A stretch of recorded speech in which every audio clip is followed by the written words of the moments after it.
ago, I mean, you're put in the starting lineup at Mizzou. What's it like for you now as you kind of take on a different role?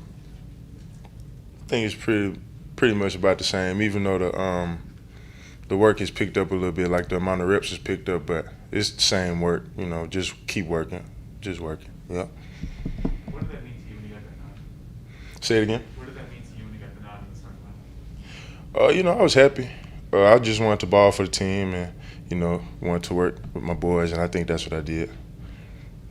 Last time we talked to you, you talked about like being physically able to play, but having to work like mentally over the last few years. How has your mentality, I guess, evolved since like you were a freshman? I'd probably say I'm more in the playbook. I study more than I used to when I was younger. Coming out of high school, it was just run and hit, go find the ball. But now you actually have a spot on the field that you're supposed to be. You got an assignment that you got to take care of. So I'd probably say that's the biggest thing. Did that just come over time, or was there like a time when you realized you needed to spend more time? I think it just came over time. I used to watch a little film when I first got here, and it just started getting more and more as the years went on. Yeah.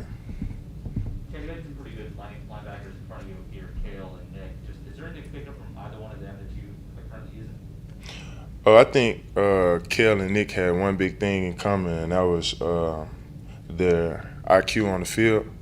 They were the smartest players, and it was no doubt from anybody on the team that we knew they were the smartest players, and they called it out way before the play even started. So how do you study that or add that to your game when it's not necessarily like a physical thing? It comes out of film study.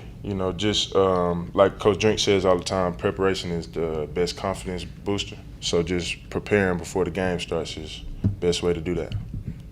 Speaking of film, have you noticed anything to the Vanderbilt offense that kind of sticks out to you through film over the 5 weeks? They're going to run the ball at us just like every other team is. I'd probably say that. Yeah.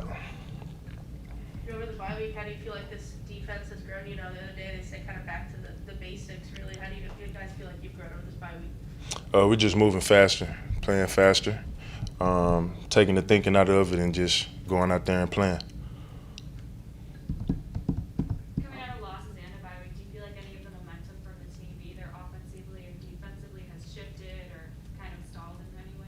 No, we've been in this position before, and we know how to get out of it. How crucial is building that momentum the last couple weeks of the season, just kind of thinking about, hey, just kind of proving yourself that you can do it and kind of going forward the next year too? Say it one more time for me, bro.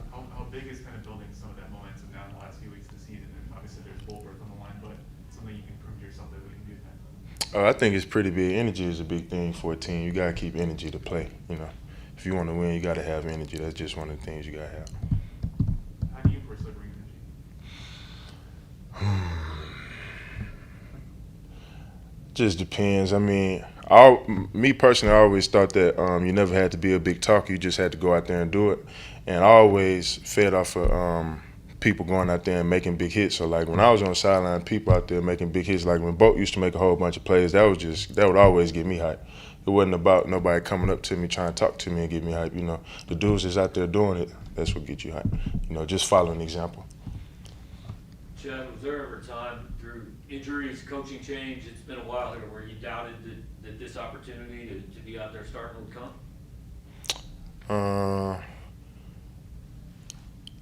I would say when I first tore my ACL, I had a little doubt in my mind because it was my first major injury and I didn't know how to handle it, and then it was a long recovery. So I had a little doubt in my mind, but once I figured out that I can get through it, I was good.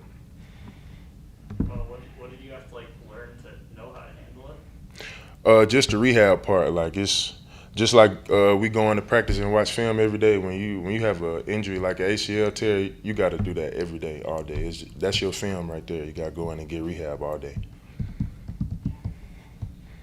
Anything else, Chad? All right. Appreciate y'all.